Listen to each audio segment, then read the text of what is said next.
Hello everyone, welcome to Biosoms. आज हम बात करने वाले हैं अमाइलेज प्रोडक्शन के बारे में।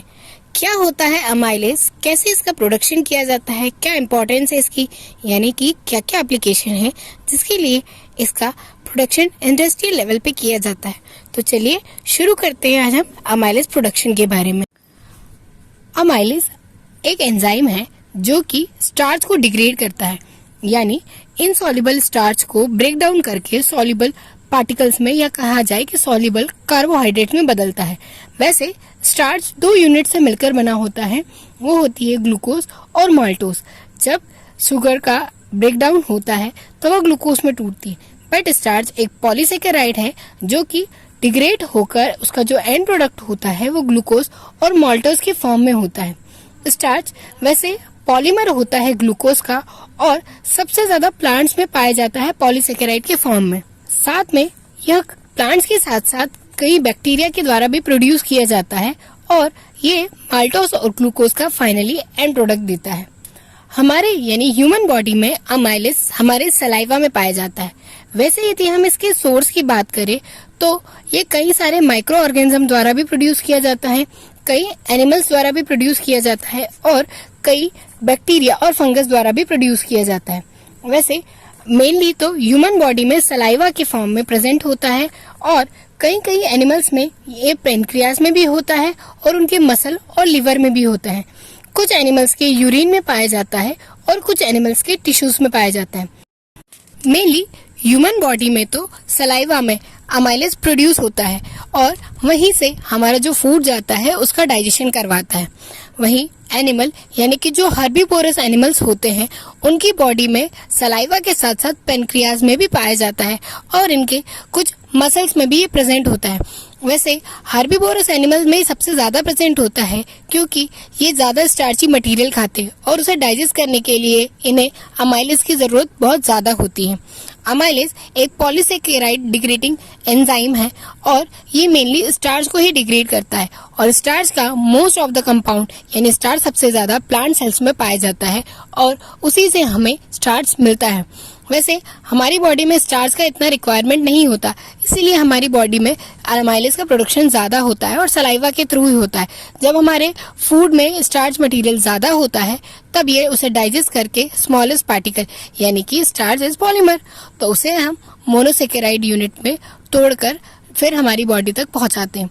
वैसे ये ग्लूकोज का ही पॉलीसेकेराइड है, इसीलिए ऑलमोस्ट जब इसका डिग्रेडेशन होता है तो एंड प्रोडक्ट के फॉर्म में हमेशा ग्लूकोज ही मिलता है। अब हम बात करते हैं कि कैसे हम आइसोलेशन कर सकते हैं उन माइक्रोब्स का जो कि स्टार्च का प्रोडक्शन करते हैं। तो हम इसे लेबोरेटरी लेवल पे अभी समझते हैं। सबसे पहले हमें एक मीडिया प्रिपेयर करना होगा जिसमें स्टार्च का कंपोनेंट यानी स्टार्च प्रेजेंट हो। मीडिया के बारे में आप जानकारी तो आपको पता ही होगी, इवन हम इस लेक्चर के डिस्क्रिप्शन में भी क्या होते हैं कल्चर मीडिया उसके बारे में लिंक जरूर डाल देंगे ताकि आपको क्लियर हो जाए कि क्या होता है कल्चर मीडिया। तो कल्चर मीडिया ऐसा प्रिपेयर करेंगे जिसमें स्टार्च का अमाउंट ज्यादा हो, फिर इसे अगार प्लेट पर पोर कर देंगे जिससे हमारा स्टार्च के साथ बना हुआ मीडिया प्रिपेयर होता है। वैसे हम न्यूट्रिएंट अगार को मेनली यूज करते हैं अमाइलेज प्रोड्यूसिंग माइक्रो ऑर्गेनिज्म को आइसोलेट करने में। सैंपल के लिए यानी कि जिससे हमें माइक्रोब्स मिलेंगे उसके लिए हम सॉइल लेते हैं। हम सॉइल को वे करते हैं और उसका सीरियल डाइल्यूशन बनाते हैं। सीरियल डाइल्यूशन बनाने के बाद जो अगार प्लेट तैयार की गई है स्टार्च वाले मीडिया के साथ उस पर इनोकुलेट कर देते हैं, और स्प्रेडिंग के थ्रू उस पर पूरी तरह से हमारा इनोकुलम स्प्रेड कर देते हैं। 24 आवर्स का हम इंक्यूबेशन देते हैं और उसे रूम टेम्परेचर पर या 37 डिग्री सेल्सियस पर इंक्यूबेट करते हैं। इंक्यूबेशन के बाद 24 आवर्स बाद जब हम रिजल्ट देखते हैं तब उसमें हमें कुछ व्हाइट प्रेसिपिटेशन टाइप दिखाई देता है और कहीं क्लियर जोन दिखाई देता है, जिससे हमें ये तो आइडेंटिफाई हो जाता है कि मे बी यहाँ पर स्टार्च को डिग्रेड करने वाले माइक्रोब्स प्रेजेंट हैं। पर हम जब कंफर्मेशन टेस्ट की बात करते हैं तो स्टार्च सबसे ज्यादा रिएक्ट करता है आयोडीन के साथ, यानी यदि स्टार्च प्रेजेंट है और उसमें आयोडीन मिला दिया जाए तो वह पर्पल कलर शो करता है या वॉयलेट कलर शो करता है। इसीलिए हम आयोडीन सॉल्ट में भी ये टेस्ट लगाते हैं कि यदि उसमें स्टार्च प्रेजेंट होगा और आयोडीन प्रेजेंट है यदि सॉल्ट में, तो स्टार्च की प्रेजेंस के साथ वो पर्पल कलर देगा। वहीं उस प्लेट पर हम पूरी तरह से आयोडीन से फील कर देते हैं। जहां पर पर्पल कलर शो कर रहा है मतलब वहां पर स्टार्च अभी भी अवेलेबल है, बट जहां पर पर्पल कलर शो नहीं हो रहा है, व्हाइट कलर शो हो रहा है या अलग कोई कलर शो हो रहा है, इसका मतलब उतने प्लेस पर स्टार्च को डिग्रेड किया गया है और वो डिग्रेडेशन किसी माइक्रोब्स के थ्रू हुआ है। फिर उस माइक्रोब को हम आइसोलेट करते हैं, उसकी मॉर्फोलॉजिकल टेस्ट करते हैं और पता करते हैं कि कौन सा माइक्रोब्स है। वैसे तो मेनली प्रोडक्शन के लिए कुछ फंगल सेल्स भी होती हैं अमाइलेज के, बट कुछ बैक्टीरियल सेल्स भी होती है जो कि अमाइलेज का प्रोडक्शन करती है। जैसे ही उसका आइडेंटिफिकेशन किया जाता है फिर उसका इंडस्ट्रियल प्रोडक्शन शुरू किया जाता है।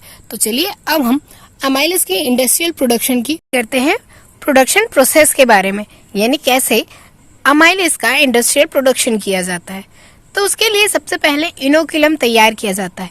इनोकुलम वही जो कि अभी हमने आइसोलेट्स किए थे, उन्हें प्रिपेयर किया जाता है नेसेसरी मीडियम के साथ, यानी जो जो उसे रिक्वायरमेंट है जिस जिस मटेरियल की, उसके साथ इनोकुलम को प्रिपेयर किया जाता है। वैसे इसमें सॉलिड स्टेट फर्मेंटेशन प्रोसेस का यूज किया जाता है क्योंकि इसमें स्पोर का सस्पेंशन बनाया जाता है।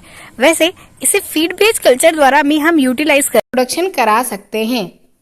प्रोडक्शन मीडिया में वह सारे इंग्रेडिएंट्स अवेलेबल होते हैं जिसके कारण माइक्रोब्स की ग्रोथ अच्छे से हो सके और बैक्टीरियल सस्पेंशन अच्छे से प्रिपेयर हो। अब जब इंडस्ट्रियल प्रोडक्शन किया जाता है तो फीड बेड कल्टीवेशन का यूज किया जाता है।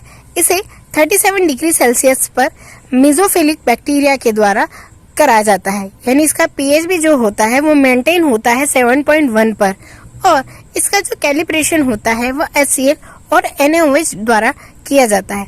मेनली वैसे तो बैसिलस की जो स्पीशीज होती है वह स्टार्च को डिग्रेड करने के लिए अमाइलेज का प्रोडक्शन करती है, तो उन्हें प्रिपेयर करते हैं इनोकुलम की तरह। ओवरनाइट ग्रोथ कल्चर को फिर प्रिपेयर मीडिया में जो कि फर्मेंटर में प्रेजेंट होता है उसमें ट्रांसफर कर दिया जाता है और फिर फर्मेंटेशन की प्रोसेस को स्टार्ट कर दिया जाता है।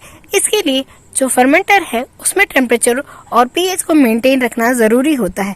जब फंगल सेल्स का यूज किया जाता है फर्मेंटेशन के लिए तो उसका पीएच जो 5 to 6 पर पीएच होता है और वहीं उसका जो टेम्परेचर होता है वह 30 डिग्री सेल्सियस ही होता है और रोटेशन के लिए 200 आरपीएम का यूज किया जाता है, यानी कि फर्मेंटेशन के प्रोसेस में बैक्टीरियल सेल के लिए अलग टेम्परेचर होता है और जो फंगल सेल होती है उसके लिए अलग टेम्परेचर होता है।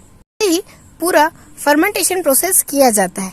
अब जब इसे एक्सट्रैक्ट आउट करना होता है तो फिल्ट्रेशन के द्वारा इसे एक्सट्रैक्ट आउट किया जाता है, फिर सेंट्रिफिकेशन किया जाता है। सेंट्रिफिकेशन के बाद जब इसका क्वालिटी एनालिसिस होता है उसके बाद इसे पाउडर फॉर्म में यानी कि ड्राई करके या डिहाइड्रेट करके प्रिपेयर किया जाता है और स्टार्च का जो डिग्रेडेशन है उसका टेस्ट लगाया जाता है कि कितना % अमाइलेज का प्रोडक्शन हुआ है और कितने % स्टार्च को ये डिग्रेड करता है। जब पूरी क्वालिटी टेस्टिंग हो जाने के बाद इसे फिर फिल्टर करके पाउडर फॉर्म में ट्रांसफर कर दिया जाता है और इसे अमाइलेज का यूज कर लिया जाता है। वैसे इसकी एप्लीकेशंस की यदि हम बात करें तो इसकी एप्लीकेशन केवल इंडस्ट्रियल लेवल पे ही नहीं बहुत जगह होती है, यानी हम मेडिकल की बात करें तो मेडिकल लाइन में भी इसका यूज किया जाता है। डेली यूज यानी कि अमाइलेज का यूज करके हम स्टार्च का डिग्रेडेशन कर सकते हैं। इसकी एप्लीकेशन जानने से पहले हम ये जानते हैं कि किन किन सोर्स के थ्रू यानी बैक्टीरियल सेल और फंगल सेल के द्वारा अमाइलेज का प्रोडक्शन किया जाता है। तो बैसिलस की कुछ स्पीशीज जैसे बैसिलस सबटिलिस, बैसिलस मैगिटेरियम, बैसिलस क्रिएसस और बैसिलस लिंचिफोर्स, इन सब बैसिलस स्पीशीज के द्वारा अमाइलेज का प्रोडक्शन किया जाता है और यह सरफेस पर इसका प्रोडक्शन करता है। वहीं फंजाई के फॉर्म में एस्परजिलस नाइजर, पेनिसिलियम, सिफेलोस्पोरिन और राइजोपस ऐसी सेल्स हैं जो कि इनका प्रोडक्शन करती हैं। वहीं एनिमल पेनक्रियास से या एनिमल के सलाइवरी ग्लैंड से भी इनका आइसोलेशन किया जाता है। कुछ एनिमल्स के लिवर में, टिश्यू में और पेनक्रियास में भी ये प्रेजेंट होता है, जिससे एनिमल से भी इसे आइसोलेट कर लिया जाता है। पहले जब बैक्टीरियल प्रोडक्शन इतना ज्यादा नहीं होता था तब एनिमल किलिंग द्वारा ही अमाइलेज का प्रोडक्शन कराया जाता था, बट जब से बैक्टीरियल सेल का यूज फर्मेंटेशन प्रोसेस से होने लगा तो एनिमल किलिंग थोड़ी स्टॉप हो गई। वैसे हम ह्यूमन बॉडी में केवल सलाइवा में ही इसका प्रोडक्शन नहीं करते, हमारे लिवर के भी कुछ पार्ट पे इसका प्रोडक्शन होता है। अब इसकी हम एप्लीकेशंस पर आते हैं तो मेनली अमाइलेज का प्रोडक्शन इंडस्ट्रियल बेनिफिशियल के लिए किया जाता है, यानी इंडस्ट्रीज में कहीं बहुत जगह अमाइलेज का काम आता है, क्योंकि अमाइलेज पॉलीसेकेराइड को डिग्रेड करता है, यानी इनसॉल्युबल स्टार्च को डिग्रेड करके सॉल्युबल पार्टिकल्स में चेंज करता है, जिनका डाइजेशन करना आसान होता है एज कम्पेयर स्टार्च के। अब यदि हम कहें कि इसका मेडिकल या ह्यूमन वेलफेयर के लिए क्या यूज है, तो कुछ बच्चों में या कहा जाए कि कुछ ह्यूमन बॉडी में स्टार्च को डिग्रेड करने के लिए अमाइलेज का प्रोडक्शन नहीं होता, तो उन्हें अमाइलेज की मेडिसिन दी जाती है या किसी फूड के साथ उसे मिक्स करके दिया जाता है ताकि वह अपना फूड डाइजेशन को अच्छे से बना सके। अब हम इसके इंडस्ट्रियल बेनिफिट की बात करते हैं। वैसे तो इंडस्ट्रियल लेवल में अल्कोहल प्रोडक्शन यानी इंडस्ट्रीज में स्टार्च के डिग्रेडेशन के लिए ही मेनली इसका यूज किया जाता है। तो अल्कोहल इंडस्ट्रीज में, बेकिंग इंडस्ट्री में, शुगर इंडस्ट्री में, लॉन्ड्री और डिटर्जेंट फॉर्मेशन में, इवन वेस्ट ट्रीटमेंट में, लेबोरेटरी क्लिनिक में और टेक्सटाइल इंडस्ट्रीज में इसका यूज किया जाता है। तो सबसे पहले हम बात करते हैं कि अल्कोहल इंडस्ट्री में कैसे इसका यूज किया जाता है।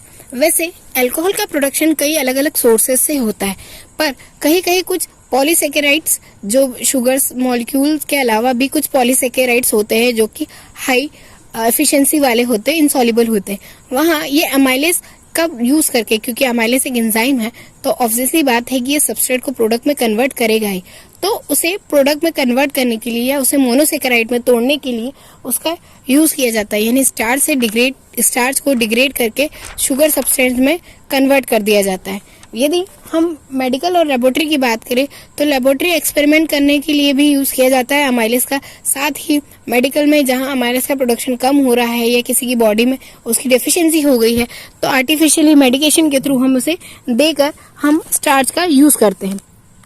बेकिंग इंडस्ट्री में भी सेम, जब कहीं बहुत ज्यादा प्रोडक्शन लेवल कम हो गया है, यानी कि जैसे हम ब्रेड मेकिंग या इनमें बात की जाए, तो जब एकदम प्रॉपर कार्बोहाइड्रेट का सोर्स नहीं मिल पाता मोनोसेकेराइडिक, तब कार्बोहाइड्रेट के जो पॉलीसेकेराइडिक सोर्स होते हैं उनका यूज किया जाता है, यानी कि वीट वगैरह जो है वो हाई एफिशिएंसी वाले होते हैं, तो उन्हें डिग्रेड कराने के लिए इन सारी चीजों का यूज किया जाता है। वेस्ट ट्रीटमेंट में भी क्योंकि कई सारे पॉलीसेकेराइड होते हैं, अमाइलेज जरूरी नहीं है कि केवल स्टार्च को ही डिग्रेड करे, वो कुछ इनसॉल्युबल पॉलीमर्स को भी डिग्रेड करता है और उनसे आसानी से मोनोसेकेराइड यूनिट में तोड़ देता है।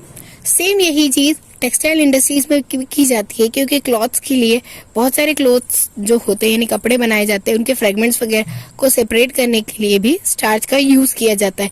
वेस्ट ट्रीटमेंट में भी और कई जगह ऐसी जगह है जहां अमाइलेज का प्रोडक्शन यूज आता है। तो ऐसा नहीं है कि केवल डाइजेशन के लिए ही अमाइलेज का यूज होता है, अमाइलेज का कहीं बहुत सारी इंडस्ट्रीज में इसका अलग अलग बेनिफिट है, क्योंकि यह थोड़ा कॉन्फिडेंशियल होता है, उनके पेटेंट राइट्स के ऊपर होता है, इसलिए वह क्लियर नहीं बताते कि कैसे यूज किया जा रहा है या कैसे प्रोडक्शन किया जा रहा है। ये सुपरफिशियली तरीके से फर्मेंटेशन की उसकी प्रोसेस और उसकी क्या क्या एप्लीकेशन है वह दिखाते हैं, एकदम मैथडोलॉजिकल इसका जो फंक्शन है वो नहीं दिखाया जाता।